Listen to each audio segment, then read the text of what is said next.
একদা হযরত আলী রাদিয়াল্লাহু তাআলা আনহু বাহির থেকে গড়ে এসে দেখলেন মা ফাতেমা রুটি বানানোর জন্য জাতাতে জব পিষছেন এবং তাকে খুব ক্লান্ত দেখাচ্ছিল।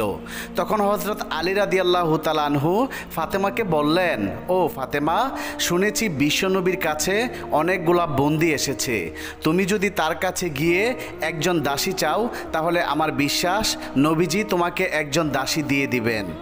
এই কথা শুনে হযরত ফাতেমা রাদিয়াল্লাহু তাআলা আনহু নবীজির দরবারের উদ্দেশ্যে একজন দাসীর জন্য চলে গেলেন। কিন্তু অতি লাজুক ফাতেমা নবীজির দরবারে গেলেন ঠিকই, কিন্তু লজ্জার কারণে বিশ্বনবীকে কিছু বলতে পারলেন না। ফাতেমাকে দেখে নবীজি জিজ্ঞেস করলেন, মা, তুমি কি আমায় কিছু বলবে? তখন ফাতেমা জবাব দিলেন, না বাবা, আমি আপনাকে একটু দেখার জন্য এসেছিলাম। এই বলে হযরত ফাতেমা রাদিয়াল্লাহু তাআলা আনহা নবীজির দরবার থেকে বের হয়ে বাড়িতে চলে আসলেন। ফাতেমাকে এত দ্রুত আসতে দেখে আলী রাদিয়াল্লাহু তাআলা আনহু বুঝে ফেললেন যে ফাতেমা হয়তোবা তার লজ্জার কারণে বিশ্বনবীর কাছে দাসীর ব্যাপারে কিছু বলতে পারেননি। তখন আলী রাদিয়াল্লাহু তাআলা আনহু ফাতেমাকে বললেন, ফাতেমা, চলো আমরা দুজনেই নবীজির কাছে গিয়ে একজন দাসী চেয়ে নিয়ে আসি। তারপর তারা দুজনেই নবীজির দরবারে আসলেন। অতঃপর হযরত আলী রাদিয়াল্লাহু তাআলা আনহু নবীজিকে বললেন, ইয়া রাসূলুল্লাহ, আপনার মেয়ে ফাতেমা এখানে একজন দাসীর জন্য এসেছিল। সারাদিন ও কাজ করতে করতে অনেক ক্লান্ত হয়ে পড়ে, কিন্তু তার লজ্জার কারণে আপনাকে কিছু বলতে পারেনি। তখন বিশ্বনবী হযরত আলীকে বললেন, আমি তোমাদের জন্য এই মুহূর্তে কোনো দাসীর ব্যবস্থা করতে পারছি না, কেননা যারা এখানে বন্দী হিসেবে এসেছেন তারা আল্লাহ এবং তার হাবিবকে ভালোবেসে নিজেদের ঘরবাড়ি ছেড়ে দিয়ে এসেছেন। আমি এই মুহূর্তে তাদেরকে দাসী হিসেবে প্রেরণ করতে পারি না। বিশ্বনবীর মুখে এমন কথা শুনে হযরত আলী রাদিয়াল্লাহু তাআলা আনহু এবং হযরত ফাতেমা রাদিয়াল্লাহু তাআলা আনহা আদবের সহিত নবীজির দরবার থেকে বের হয়ে যান। পরের দিন নবীজি হযরত ফাতেমা রাদিয়াল্লাহু তাআলা আনহার বাড়িতে আসলেন। বিশ্বনবী হযরত ফাতেমার ঘরে প্রবেশ করে হযরত আলী রাদিয়াল্লাহু তাআলা আনহু এবং হযরত ফাতেমা রাদিয়াল্লাহু তাআলা আনহাকে উদ্দেশ্য করে বললেন, আমি কি তোমাদেরকে এমন একটি আমল দেব না যা পালন করলে একজন দাসী সমপরিমাণ কাজ আল্লাহর পক্ষ থেকে তোমাদের ঘরে হয়ে যাবে? তখন হযরত আলী রাদিয়াল্লাহু তাআলা আনহু এবং হযরত ফাতেমা রাদিয়াল্লাহু তাআলা আনহা বললেন, হ্যাঁ অবশ্যই, কি সে আমল আমরা জানতে চাই। অতঃপর বিশ্বনবী বললেন, তোমরা প্রতি 5 ওয়াক্ত নামাজের পর 33 বার সুবহানাল্লাহ, 33 বার আস্তাগফিরুল্লাহ এবং 34 বার আল্লাহু আকবার পাঠ করবে। এই বলে বিশ্বনবী হযরত ফাতেমার ঘর থেকে বের হয়ে যান।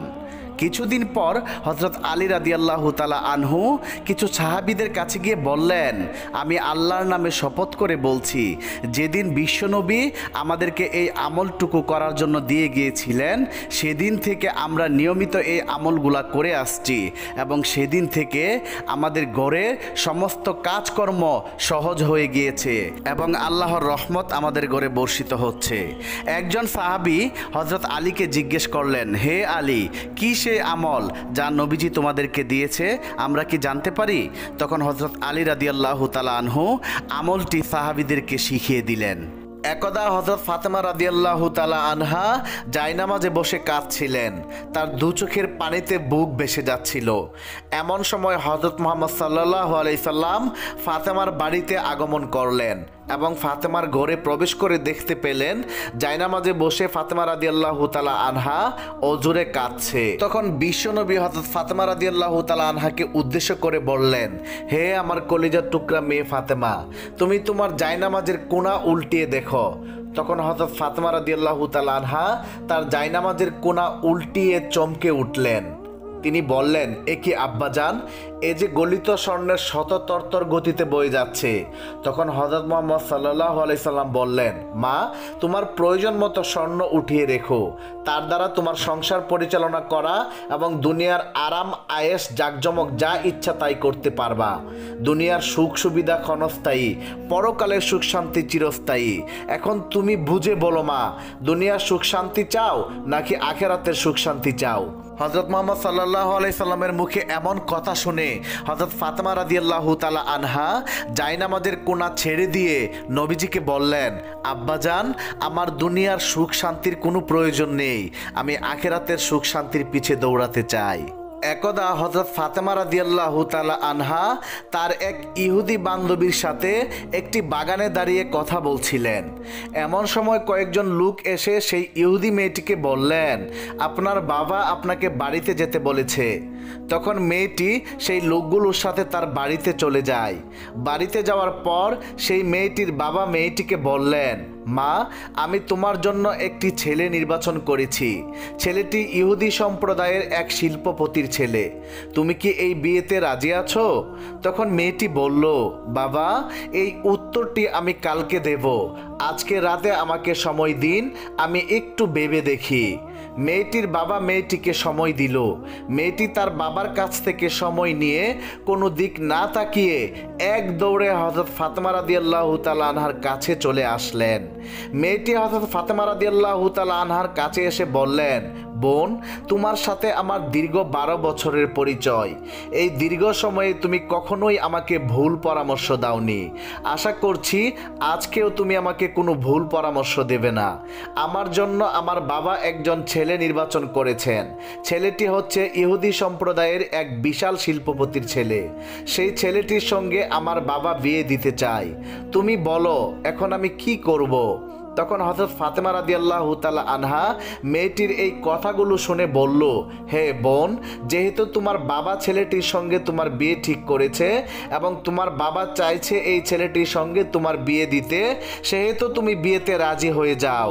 তখন মেয়েটি ফাতেমা রাদিয়াল্লাহু তাআলা আনহাকে বলল, হে বোন, আমি বিয়েতে রাজি হতে পারি, কিন্তু একটি শর্ত আছে। শর্তটা হলো, যদি তুমি আমার বিয়েতে উপস্থিত থাকো তবেই আমি বিয়ে করব। তুমি তো জানো আমি তোমাকে কতটা ভালোবাসি। তখন হযরত ফাতেমা রাদিয়াল্লাহু তাআলা আনহা মেয়েটিকে বললেন, তোমরা ইহুদি আর আমরা মুসলমান, আর তুমি তো জানোই ইহুদিরা মুসলমানদেরকে একদমই সহ্য করতে পারে না। আর আমি যদি তোমার বিয়েতে যাই তাহলে আমার বাবা হযরত মুহাম্মদ সাল্লাল্লাহু আলাইহি সাল্লামকে মুসলমান সম্প্রদায়ের কাছে প্রশ্নের সম্মুখীন হতে হবে এবং আমার বাবাকে নিয়ে তারা হাসি ঠাট্টা করবে। এছাড়াও তোমাকে ইহুদি সম্প্রদায়ের কাছে প্রশ্নের সম্মুখীন হতে হবে এবং তারাও তোমাকে নিয়ে হাসি ঠাট্টা করবে। তাই আমি তোমার বিয়েতে উপস্থিত হতে চাই না। তখন সেই ইহুদি মেয়েটি হযরত ফাতেমা রাদিয়াল্লাহু তাআলা আনহাকে বলল, শুনো বোন, তুমি যদি আমার বিয়েতে উপস্থিত না থাকো তাহলে আমি কথা দিলাম কিয়ামত হয়ে গেলেও আমি এই ছেলেটিকে বিয়ে করব না। মেয়েটির এমন কথা শুনে এক পর্যায়ে নিরুপায় হয়ে হযরত ফাতেমা রাদিয়াল্লাহু তাআলা আনহা সেই মেয়েটিকে বললেন, ঠিক আছে বোন, আমি তোমার বিয়েতে যাব, তুমি এই কথা তোমার বাবাকে জানিয়ে দাও। তখন মেয়েটি হযরত ফাতেমা রাদিয়াল্লাহু তাআলা আনহার কথা শুনে এক দৌড়ে বাবার কাছে চলে এসে বললেন, বাবা, আমি এই বিয়েতে রাজি আছি, তবে একটি শর্ত আছে। শর্তটা হলো আমার বিয়েতে মুহাম্মদের মেয়ে ফাতেমা আমার সাথে থাকবে।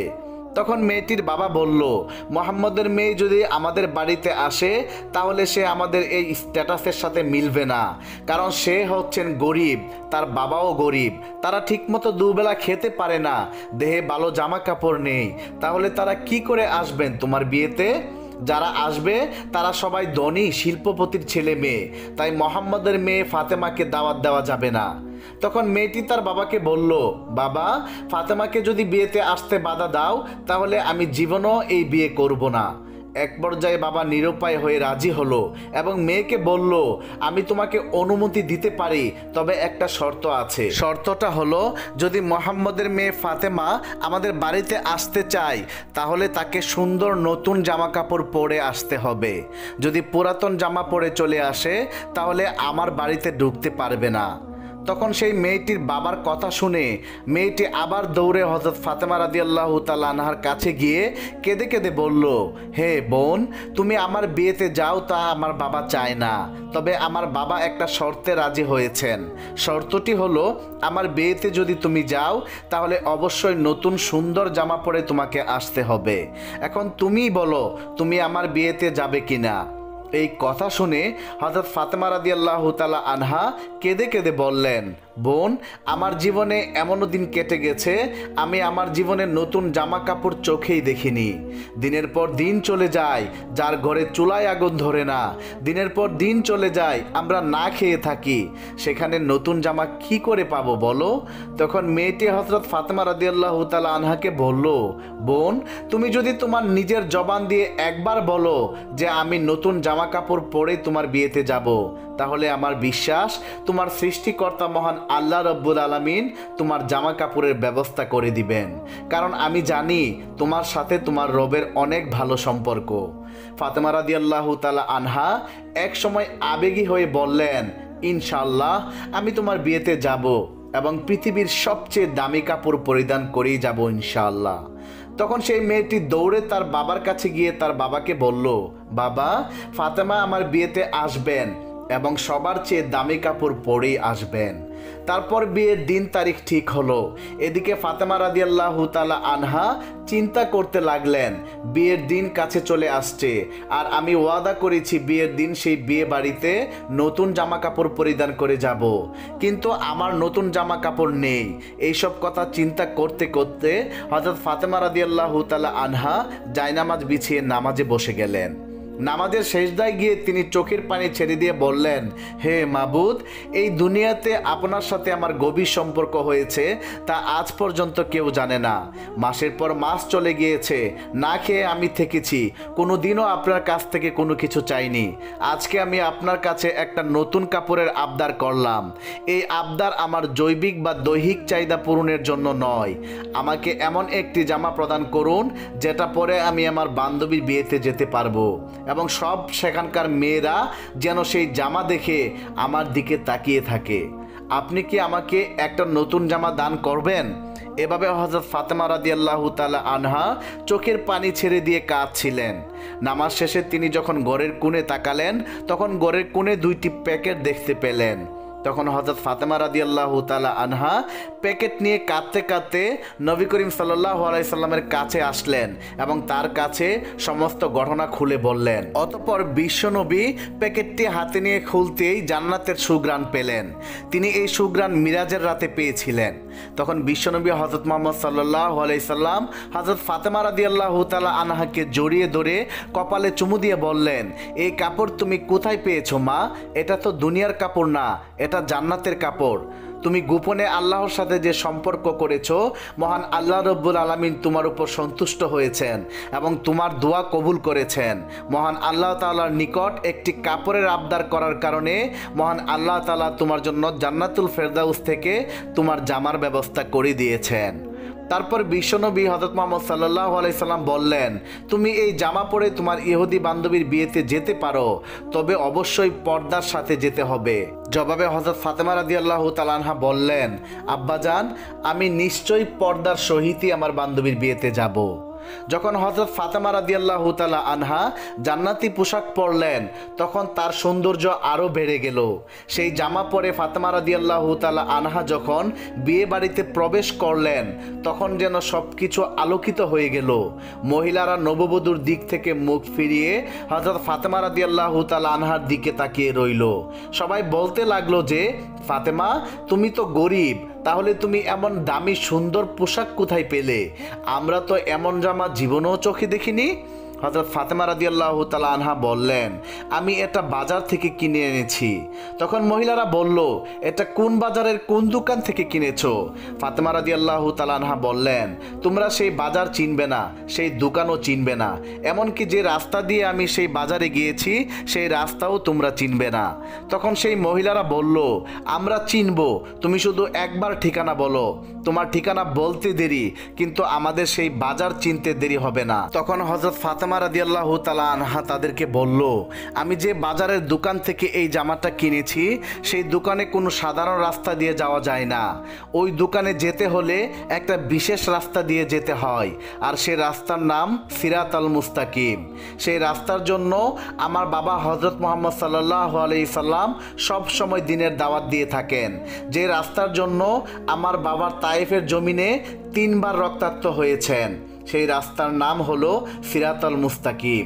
সেই রাস্তা দিয়ে যদি তোমরা যাও তাহলে যেতে যেতে একটা বাজার পাবে, সেই বাজারের নাম হলো জান্নাত। আর সেই বাজারে এক দোকান আছে, সেই দোকানের নাম হলো জান্নাতুল ফেরদাউস। সেই দোকানের মালিকই আমাকে এই জামাটা দিয়েছে। অতঃপর সমস্ত মহিলারা একসাথে বলে উঠল, ফাতেমা, কি করলে আমরা সেই দোকানের মালিকের দেখা পাবো? আমাদেরকে এক্ষুনি বলে দাও।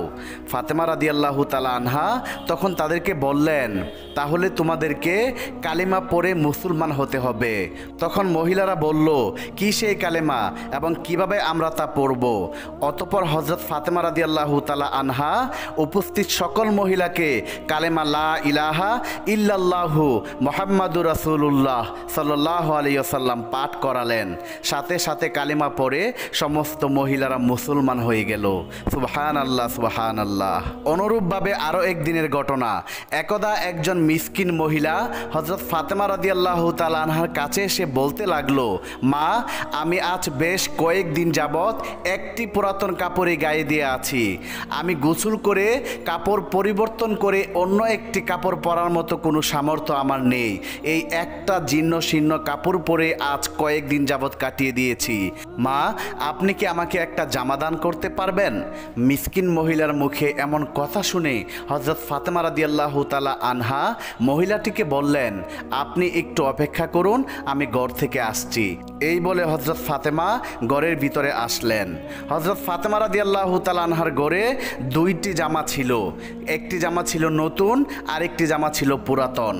নতুন জামাটি বিশ্বনবী কিছুদিন আগে হযরত ফাতেমাকে দিয়েছিলেন। হযরত ফাতেমা রাদিয়াল্লাহু তাআলা আনহা মনস্থ করলেন পুরাতন জামাটি মিসকিন মহিলাকে দিয়ে দিবেন, কিন্তু তাৎক্ষণিকভাবে তার মাথার মধ্যে আসলো বিশ্বনবী তাকে বলেছিলেন কাউকে কোনো কিছু দান করতে হলে নিজের পছন্দের সেরা জিনিসটা দান করতে হয়।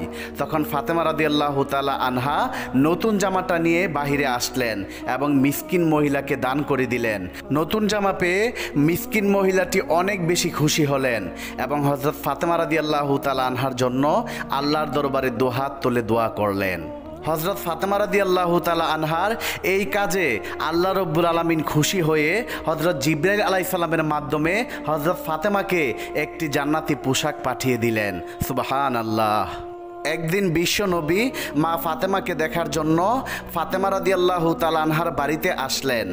নবীজি ফাতেমার দরজার কাছে গিয়ে সালাম দিলেন, কিন্তু ভেতর থেকে কেউ সালামের উত্তর নিচ্ছে না। বিশ্বনবী আবার সালাম দিলেন, কিন্তু ভেতর থেকে কোনো শব্দ আসছে না। তিনবারের মাথায় নবীজি আবার সালাম দিলেন। তখন ভেতর থেকে আওয়াজ আসছে। ফাতেমা বলছেন, বাবা গো, আমি কেমন করে দরজা খুলবো? আমার পরনে যে ছোট্ট একটি কাপড়, পায়ের দিক ঘুরলে মাথার দিক খালি হয়ে যায়, মাথার দিক ঘুরলে পায়ের দিক খালি হয়ে যায়। এমতো অবস্থায় আমি কেমন করে দরজা খুলবো? তখন আমার নবী নিজের মাথার পাগড়িটা খুলে দরজার ফাঁক দিয়ে ফাতেমাকে দিলেন এবং বললেন, মা, পাগড়িটা মাথার দিক দিয়ে দাও। তখন ফাতেমা রাদিয়াল্লাহু তাআলা আনহা পাগড়িটা মাথার দিক দিয়ে দরজাটা খুলে দিলেন। বিশ্বনবী ঘরের ভিতরে প্রবেশ করে দেখলেন মা ফাতেমার চোখে পানি। নবীজি ফাতেমাকে জিজ্ঞেস করলেন, মা, তুমি কেন কাঁদছো? বুঝেছি তুমি বুঝি আমাদের গরিবী অবস্থা দেখে কাঁদছো। তখন ফাতেমা রাদিয়াল্লাহু তাআলা আনহা বললেন, বাবা গো, আমি গরিবী অবস্থা দেখে কাঁদছি না। আব্বাজান, আজকে 2 দিন যাবৎ আপনার আদরের নাতি হাসান এবং হুসাইন না খেয়ে ঘরের কোণে 2 ভাই গলাগলি করে কান্না করতেছে। এবার বিশ্বনবী বললেন, মা, আমিও আজকে 3 দিন যাবৎ অনাহারে আছি। শুনো মা, ধৈর্য ধরো, এই কষ্টের পুরস্কার নিশ্চয়ই আল্লাহ রব্বুল আলামিন আমাদেরকে দেবেন। মা, জেনে রাখো, কাল হাসরের ময়দানে কিয়ামত যখন সংগঠিত হয়ে যাবে, তখন তুমি হবে তামাম দুনিয়ার নারীদের বেহেশতের সর্দারিনী। নবীজির মুখে এমন কথা শুনে মা ফাতেমা অবাক হয়ে বিশ্বনবীর কাছে জানতে চাইলেন, আব্বাজান, আমি যদি তামাম দুনিয়ার নারীদের বেহেশতের সর্দারিনী হই, তাহলে বিবি মরিয়ম এবং বিবি আসিয়ার কি হবে? তখন বিশ্বনবী বললেন, মা, বিবি মরিয়ম এবং বিবি আসিয়া তাদের সময়কার সমস্ত নারীদের শ্রেষ্ঠ নারী ছিল, আর তুমি হবে তামাম দুনিয়ার যত নারীরা বেহেশতি হবে সমস্ত নারীদের সর্দারিনী। বিশ্বনবীর মুখে এমন কথা শুনে হযরত ফাতেমা রাদিয়াল্লাহু তাআলা আনহা আল্লাহর দরবারে আরও বেশি বেশি শুকরিয়া আদায় করতে থাকলেন। প্রিয় বন্ধুরা, এই ছিল আমাদের আজকের ভিডিওটি। বন্ধুরা, আপনারা যদি হযরত ফাতেমা রাদিয়াল্লাহু তাআলা আনহার জীবনী নিয়ে আরও ভিডিও দেখতে চান তাহলে এক্ষুনি কমেন্ট করে জানিয়ে দিন। আমরা হযরত ফাতেমা রাদিয়াল্লাহু তাআলা আনহার আরও সুন্দর সুন্দর ভিডিও নিয়ে আপনাদের সামনে উপস্থিত হব ইনশাআল্লাহ। আল্লাহ রব্বুল আলামিন আমাদের সবাইকে হযরত ফাতেমা রাদিয়াল্লাহু তাআলা আনহার জীবন থেকে শিক্ষা লাভ করার তৌফিক দান করুক। সকলেই কমেন্টে লিখুন আমিন। প্রিয় বন্ধুরা, আজ তাহলে এই পর্যন্তই। দেখা হবে আবার নতুন কোনো ভিডিওতে। সেই পর্যন্ত সবাই ভালো থাকুন, সুস্থ থাকুন। আল্লাহ হাফেজ।